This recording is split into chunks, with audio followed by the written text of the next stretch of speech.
If your tracks keep ending up with 40 layers but still feel empty, the problem probably isn't that you need another sound. It's that you haven't decided which idea the listener is supposed to remember. When the main hook isn't clear, producers compensate by adding more. Another synth, another vocal, another riff, until 5 decent ideas are all fighting for attention and none of them land. In this video, I'll show you how to audition different hooks over the same groove, identify the idea with the most potential, and build the rest of the track around it. Because you don't have a layering problem, you have a decision problem. Let's fix it.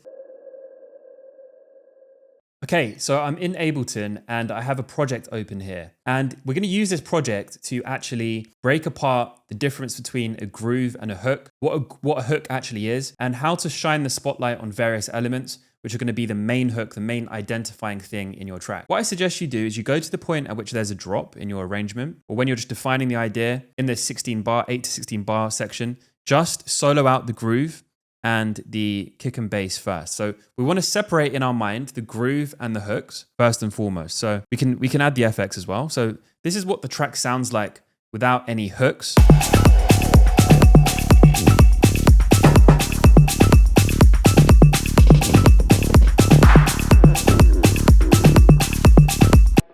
So from this point, you have basically unlimited choices. You could add a riff, you could add a solo, you could add a harmony, you could find a vocal hook. And so this is the point at which your taste as a producer really gets tested. And so let's actually break down this crossroads that you face once you've dialed in a groove and then you're looking for hooks. So actually finding the hook is probably one of the most important points of making a track and finishing your tracks. And so I've got this, this diagram up here, this presentation that I can zoom into. And right at the top, it says audition multiple hooks over your groove. So the key word is audition. You want to think of yourself like you're writing a play or you're running a theater production. You can actually audition different elements to be the main actor on the stage at any given point. And so we don't want to get attached. We want to pick the most tasteful. What do I mean by taste? I mean unique or memorable identity, culturally relevant, a demonstration of skill. So for example, if you write really nice riffs or sound design, or you have a solo, and emotionally resonant. So taste is a hard thing to define, but you want to pick the most tasteful of the options that you come up with in the audition stage. So let's see what we have so far. So if I just solo out the hooks now, so you can listen to the hooks separately to the groove. So you don't want to get tangled up. A lot of the time they will interact with each other, so the hooks can be layered with the groove, elements of the groove. But actually, when you're deciding on the main hooks, you can solo these out on their own. So let's have a listen. Like a double-edged blade, show no remorse, no mercy. No, you cannot hurt me, kill me with your kiss. Girl, your lips cheek that up. Like a double-edged blade, show no mercy, no mercy, no mercy, baby. Kill me with your... So from that section, you can ask yourself, what is the main element that is actually driving the track forward? What's going to be remembered? What would someone hum if they were to think of that song? What's the hummable section? And so there's actually 2 hummable sections here. We have the synth riff.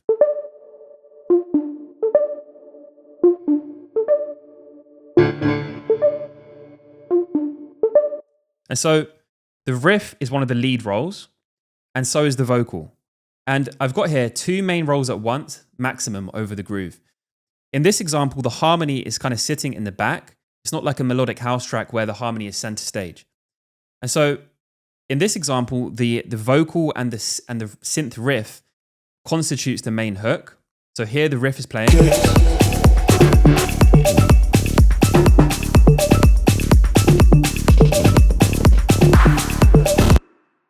That's the main riff.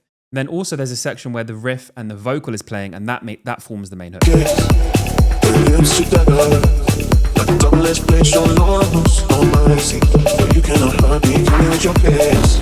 Just a quick one. If you can make 8-bar loops, but struggle to turn them into finished, release-ready tracks, I built Full Stack Producer specifically for you. It gives you my complete system for developing stronger ideas, arranging them faster, and finally finishing music you're proud to release. Click the link below to see everything inside and stop letting your best ideas die on your hard drive. Now, back to the breakdown. Now, let's say, for example, that I wanted to make the chords more prevalent in this section. Watch what happens to your ear as you try and latch on to all of these different elements. So let's turn up the chords. So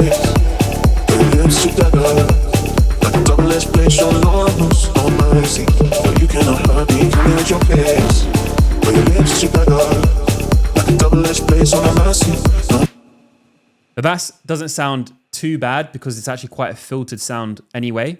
But if that was a pad which had an open cutoff, for example, then all of a sudden your ear is being dragged in lots of different directions. And that's why producers get stuck at this stage. You can write a really nice groove, but then when it comes to actually defining the hook and being very, very clear on the hook, people lose confidence. They don't know which element is the main element. And so let's actually just let's see if we can emulate what it would be like to be a producer getting stuck at this stage. So let's say you get fed up with the vocal and you're just stuck with the riff.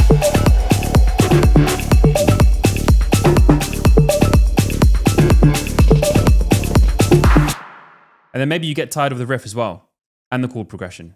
And you're like, I just want to experiment with something new. So let's see if we've got any other ideas here.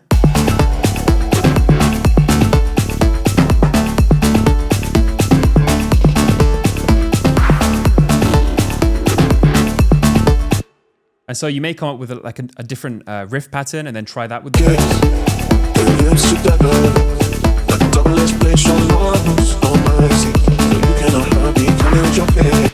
And so what's happened there is we've auditioned another riff.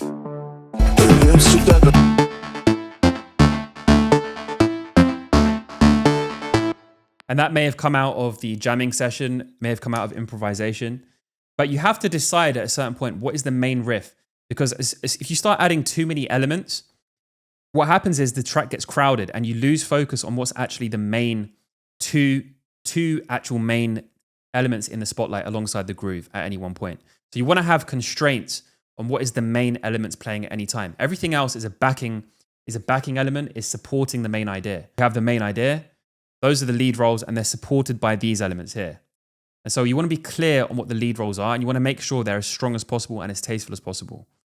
So let's say we actually want to keep the vocal here, and then maybe we want to try another synth. We want to try another riff. So let's actually look for a sample this time. We can go to any sample library and let's just find a riff. What we can do is audition different kinds of riffs with the vocal, for example. But have clarity on the fact that adding too many riffs, too many layers is going to just make the idea even more confusing. So it's actually about reduction rather than adding. And it's about having the experience to pick the absolute best riff for that specific genre, for that specific track as well.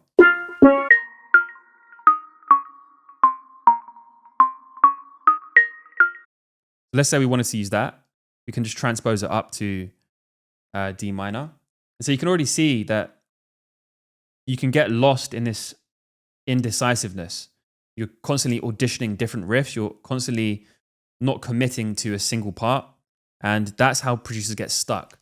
They don't even know that there's lead roles that exist, for example. And what that does is it creates confusion and it gets you stuck in this haze of not understanding and having clarity on what the lead roles actually are. And that only two should be in the spotlight at any one time alongside the groove.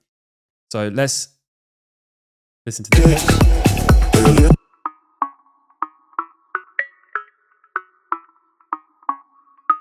With your face, but your lips are better.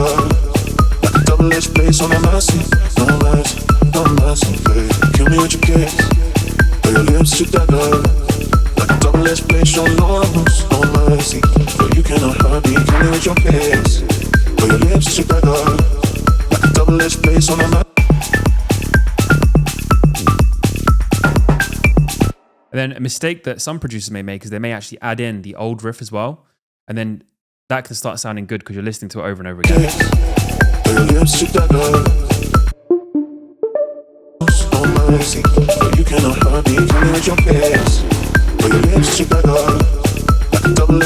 Like you can see here how we're starting to add too many layers. And instead of reducing, instead of having clarity on the lead roles, we're adding too many layers.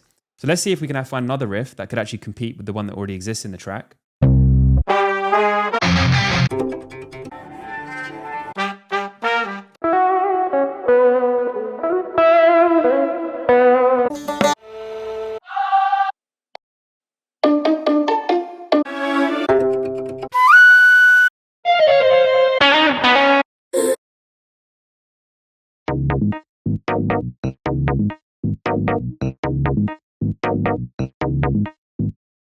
This is more of a kind of a chord riff. There's a hybrid. It's in D sharp. So let's bring it down a semitone and make sure the chords that we have existing don't play. And then you could experiment with this riff, for example, and the vocal.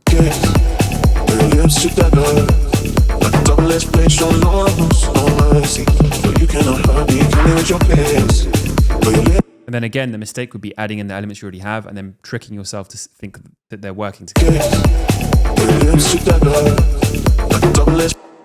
So you want to stop yourself when you're doing that. 2 lead elements in the spotlight at once alongside the groove.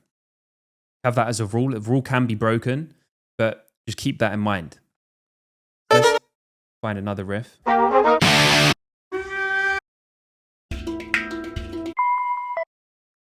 These are a bit rubbish, to be honest.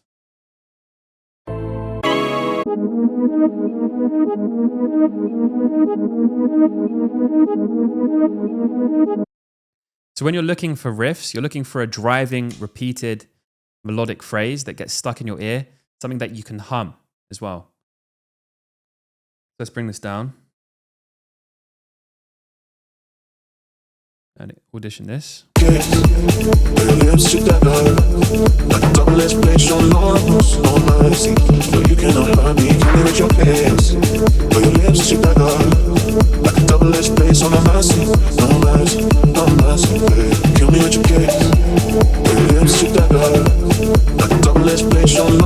So again, it would be a mistake to bring in the riff we already have, because this riff is now taking the spotlight. And so if I turned it down and filtered it, it could be a background element like an FX, and then you could bring in the main riff.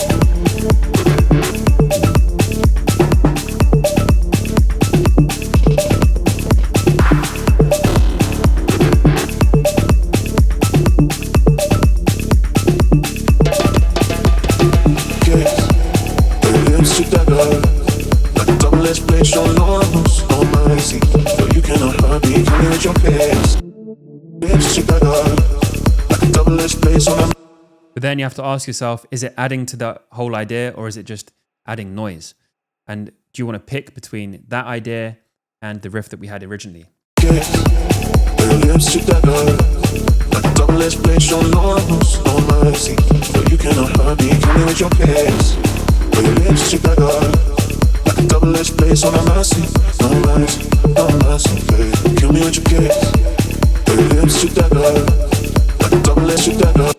And so when it comes to mixing, when you make a decisive decision, your whole mix will sound more clean because you're able to just turn up that one riff, those 2 lead rolls up all the way.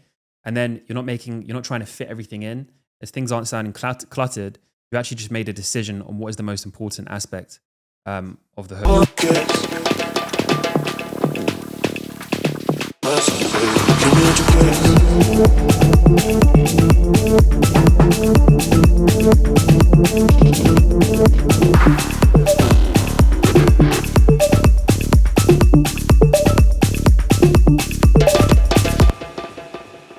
So you want to get skilled at actually categorizing these different elements and understanding this concept of what is the main lead role in the spotlight at any one time. So we can actually just run through this diagram here. We have main hooks. The lead riff is a repeated driving phrase. Can you hum it? That's really key. A strong riff, you'll be able to hum it. You'll be able to think back on what it actually sounds like. And it will complement the vocal hook. If you have a vocal hook, it will complement the chords. Is it memorable on its own? Can it be combined with a vocal solo or harmony? Then a solo, it could be percussive. It could be like a percussion element, or it could be a melody. You want to ask yourself, is the arrangement clearing space for the solo? So 99% of the time, you won't have the vocal playing and the solo playing at the same time. So you just want to have these rules in your head as a shortcut so you can actually make tracks quicker and not add too many layers or get carried away in the creative process. In terms of harmony, if you listen to a track like Rufus Du Sol or Ben Boma, where the harmony is actually the main hook, and it's just harmony and hook, harmony and groove, then the harmony is actually the lead role in the spotlight. And That's common in genres like melodic house, for example. Then the vocal is a very useful tool, and you want to build out your hooks and your riffs complementing the vocal if you decide that that is the most important aspect of the hook. So you just want to have a logical thought process when you're actually writing hooks. So I've written out rules for writing hooks. Almost all hooks exist in the mid-range. This is key. So they're going to be fighting for space. And also the mid-range is very important because your phone has mid-range, your laptop has mid-range. In a club, the mid-range is important. So the mid-range is where your hooks are going to be existing most of the time. So as I said before, 2 lead roles in the spotlight at once, at any one time. A and B variation is very important. Does it work over the groove? Too much layering causes messy tracks that we've just shown.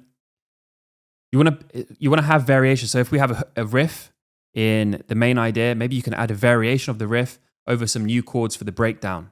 And you learn this structure by just finishing tracks and understanding the common themes of a main drop, a break, a bigger drop, and then a breakdown. And so you want to study tracks and understand where that's happening and how you can fit that into your own tracks and how the hooks interact over time. You always want to pick simplicity most of the time. You can add complexity with call and response. So for example, in this track, as it is now,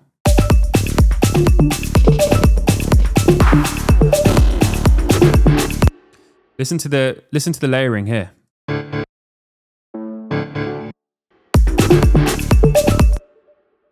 If I find the other layers. This is also why you should label. So all of these are layered. And there's also a clap in the groove that's layering there as well.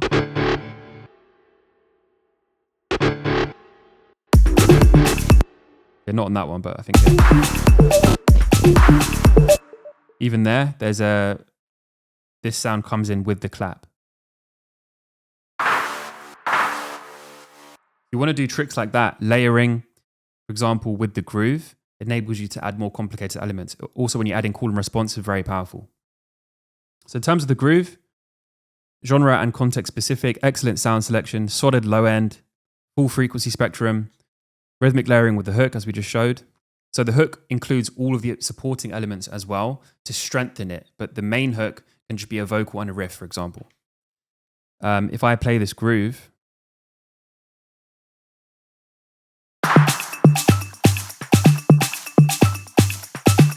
you can see the whole frequency spectrum is being used.